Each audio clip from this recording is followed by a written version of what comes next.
अब देखो एक्सरसाइज हम 4.3 में आ गए। कौन सी एक्सरसाइज? 3। अब इसमें जो कॉन्सेप्ट है क्या है? Minor and cofactor. कोफैक्टर। अब देखो एक एग्जांपल से हम समझेंगे माइनर क्या होता है, कोफैक्टर होता है, ठीक है ना। जैसे कोई मैट्रिक्स है 2/2 की मैट्रिक्स, क्वेश्चन फर्स्ट का फर्स्ट पार्ट ले लो, ठीक है ना। जैसे दिया 2 -4 0 3, हमें क्या निकालना है? माइनर। तो माइनर देखो M11, मान लो अगर हमें 2 का माइनर निकालना है, किसका? तो इसको क्लोज करो, इसको क्लोज कर दो, रो और कॉलम सेम क्लोज कर दो, जो बचेगा 3। तो क्या आ जाएगा? 3। M12, इसको क्लोज किया, इसको क्लोज, कितना का आ गया? 0। M21 कितना आएगा? 3 आएगा, सॉरी -4। फिर इसको क्लोज किया, कितना आएगा? 2 आएगा। अब देखो ये क्या है? माइनर। अब इसी में अगर मैं कह दूं कोफैक्टर, तो कोफैक्टर जो होता है एक कॉन्सेप्ट समझ लो, इवन। अगर इवन आ रहा है, रो और कॉलम का सम क्या आ रहा है?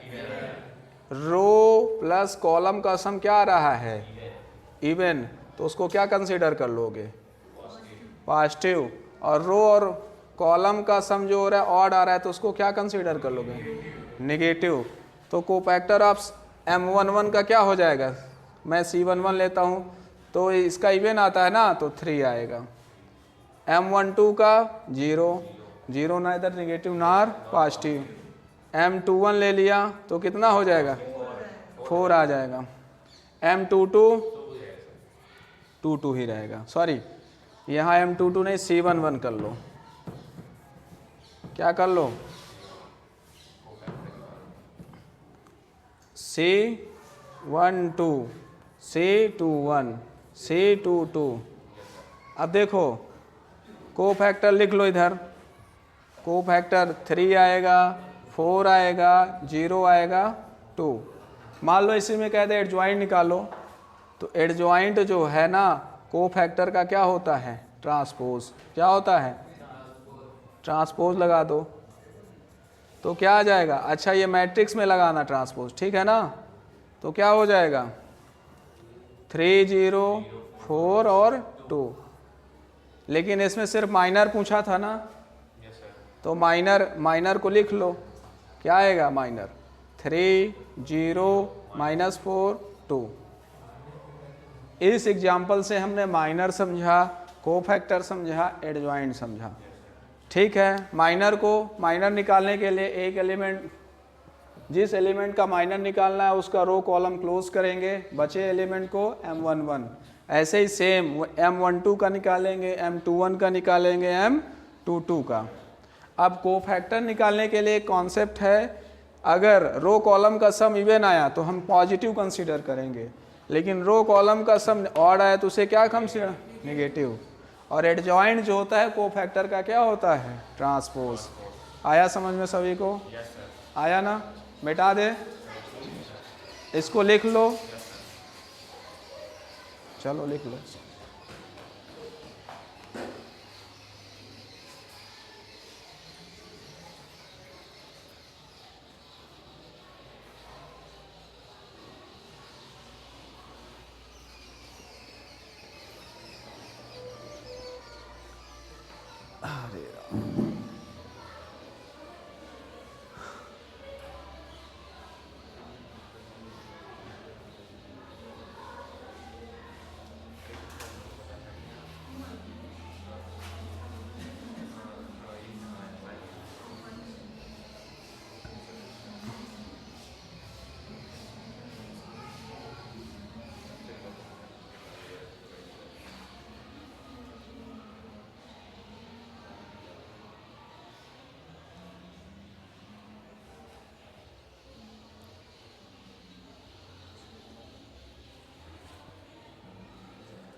ठीक है। क्वेश्चन सेकंड ले लो, सेकंड का फर्स्ट पार्ट, जैसे 1 0 0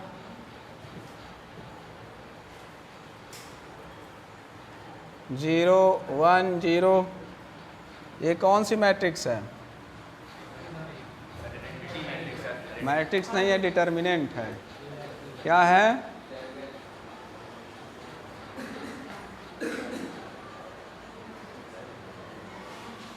देखो अब इसमें, इस क्वेश्चन में 1 0 0 0 1 क्वेश्चन सेकंड का फर्स्ट पार्ट है। इसमें अब हम माइनर और कोफैक्टर निकालेंगे। तो अब देखो M11 लिखो, इसका, हाँ इसको इक्वल टू लिख लो, जो बचे सारे एलिमेंट लिख लो, 1 0 0 1। M12 क्लोज करो, देखते जाना, इसमें पूरा एक्चुअल में क्लोज नहीं होता, समझ में नहीं आता है कहाँ का। M13 क्या आएगा? क्या आएगा? M13 इधर लिख देता हूँ। M13 क्या आएगा? 0 अधर 0 1 0, ऐसा ही ना? इसकी मॉडुलस वैल्यू M12 दाबो, 0 0, देखते जाना, ठीक है ना?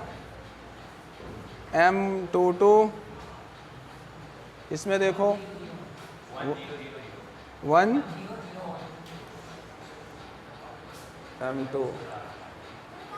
M22 दाबा इधर, ये और ये, तो 1 0 गलत।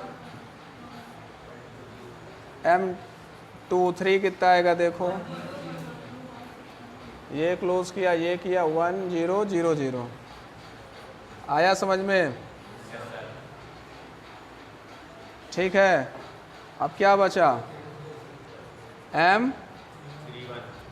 M31 बताओ, इसको क्लोज किया, 0 0 1 0। M32 क्या आएगा? इसको क्लोज किया, सॉरी ये और ये गया, 1 0। M33 करो क्लोज, 1 0 0 1। अच्छा, मैंने इसको, अब इसका क्या निकालना है? Modulus value. तो अब इसको मैं डायरेक्ट, तो इसकी वैल्यू क्या आ जाएगी? M11 क्या आ जाएगा? यहाँ लिख दो माइनर, 1 आएगा। M12 क्या आ जाएगा? 0। M13 क्या आ जाएगा? 0। मॉडुलस वैल्यू निकाल लो। M12 क्या आ जाएगा? 0। M22 क्या आ जाएगा? 1। M23 क्या आ जाएगा? 0। M31 क्या आ जाएगा? 0। ये सब क्या हो जाएंगे? 0 और सेम ही आ गया ना? आ गया ना इतना? अब इसका कोफैक्टर निकालना है, तो माइनर का कोफैक्टर निकालना, क्या करोगे? तो कोफैक्टर का एक हम जानते हैं, positive negative, positive negative, positive negative, positive negative positive कर दो, तो कोफैक्टर क्या हो जाएगा? 1 0 0 0 1 0 0 0 1। इसके क्या हो गए? कोफैक्टर। आया समझ में सभी को? अब बाकी क्वेश्चन कर लेना, ठीक है ना? अब मैं क्वेश्चन, इस एक्सरसाइज का होमवर्क जो है घर में ट्राई करना, सेकेंड और थर्ड कर लेना, ठीक है ना? सेकेंड और थर्ड लिख लो सभी, ठीक है? एक मैं क्वेश्चन बता देता हूँ इसका, थर्ड का फोर्थ कौन सा बता दें? फोर्थ इंपॉर्टेंट क्वेश्चन है, फोर्थ बता देते हैं, फिर इसके बाद आप सभी कर लीजिएगा, ठीक है? हो जाएगा कि नहीं होगा? क्वेश्चन थर्ड देखो, इसमें क्या करना है, डेल निकालना है। मॉडुलस दिया है 5 3 8 2 0 1, ठीक है 1 2 3, रुको बता देंगे उसको भी। इसको किससे निकालना है, सेकेंड रो, किससे निकालना है, सेकेंड रो। तो ये क्या है, C2 1 इंटू क्या करोगे, A2 into C2 plus A23 into, इसे इंटू करके कर लेना, ठीक है ना, जिससे ना आए इस मेथड से कर लेना। कोफैक्टर निकालना, फिर उसमें पार्शियल नेगेटिव मत करना, जो कोफैक्टर ये आएगा इससे क्या करा देना, इस एलिमेंट से N2 करा देना, आ जाएगा। क्वेश्चन फोर्थ बता देता हूँ, चलो क्वेश्चन फोर्थ देखो। क्वेश्चन 4 जो दिया है 1x y z 1y zx 1 z, question देखो सही है। अब देखो इसको डायरेक्ट खोल दो, हमने खोल दी, सॉरी किससे खोलना है, थर्ड कॉलम, और इसका क्या निकालना है, y किसे, कोफैक्टर। तो कोफैक्टर निकालने के लिए किसका, किसे, थर्ड कॉलम। तो फोकस इधर करना, ये थर्ड कॉलम ये है ना, इसी पे हमें फोकस करना है। तो इसका पहले हमें क्या निकालना है, कोफैक्टर। तो कोफैक्टर निकालने से पहले क्या निकाला, माइनर। तो ये कौन सा एलिमेंट है, क्या है, A13। तो A13 M13 क्या आएगा, M13, इसको क्लोज किया, किसकी मॉड वैल्यू 1 1 y और z। फिर ये कौन सी वैल्यू है, M23, इसका मॉडुलस, ये क्लोज किया 1 x और 1, और फिर ये थर्ड M33, इसको क्लोज किया 1x 1y, यही है ना। अब इसका मॉडुलस वैल्यू निकाल लो, M13 कितना आ रहा है, z माइनस M23 कितना आ रहा है, z माइनस M33 कितना आ रहा है, y माइनस, आया समझ में। अब देखो इसका कोफैक्टर निकाल लो, C13 कितना आएगा। अब देखो ये कौन सा एलिमेंट है, पॉजिटिव नेगेटिव, देखो इधर positive negative positive negative positive negative positive negative positive. तो पहला वाला क्या रहेगा, पॉजिटिव, z माइनस, फिर C23 कितना आ जाएगा, तो x माइनस z, और ये y माइनस, यही रहेगा ना, आया समझ में। अच्छा, और सारी बुकों में जैसे कैपिटल ए लिखा रहता है, कोफैक्टर को कैपिटल ए में लिख देता हूँ, ठीक है, इतना आ गया समझ में। अब देखो हमें क्या कराना है, कॉलम थर्ड के साथ खोलना है ना, कोफैक्टर के साथ। तो क्या आ जाएगा, A13 into C1 plus A23 into C23, A33 into C33, A13 क्या है, YZ, और C13 Z minus y, A23 zx, और ये कितना है, और A33 कितना है, xy और y माइनस x, ठीक है। A13 कितना है, yz, zx और xy, z minus y, x minus z, y minus x। इतना इरेज कर दूँ, इधर चलो इरेज कर देते हैं।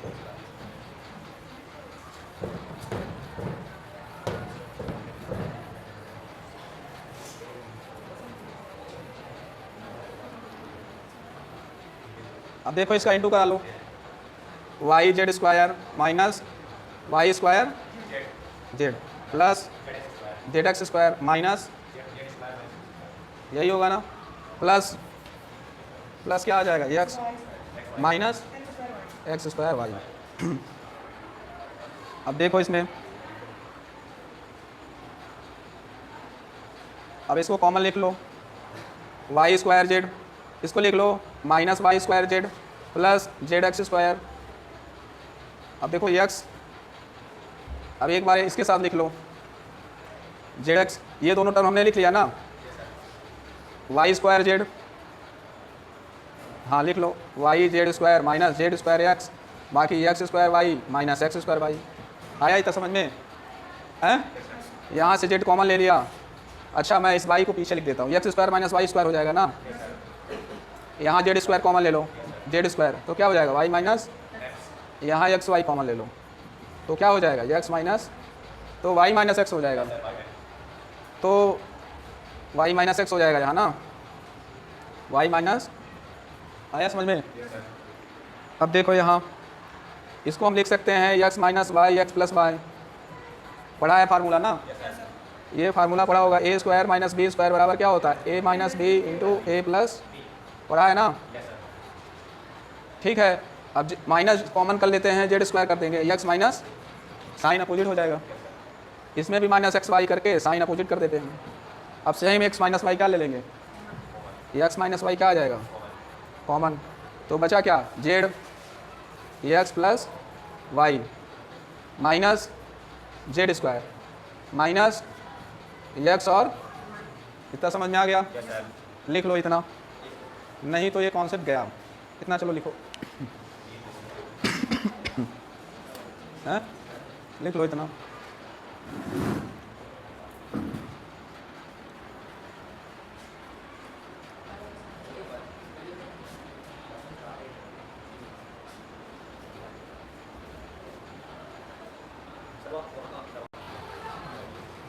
अब देखो इधर कर देते हैं, ठीक है ना, ये मिटा दें, ये लिख लिए थे।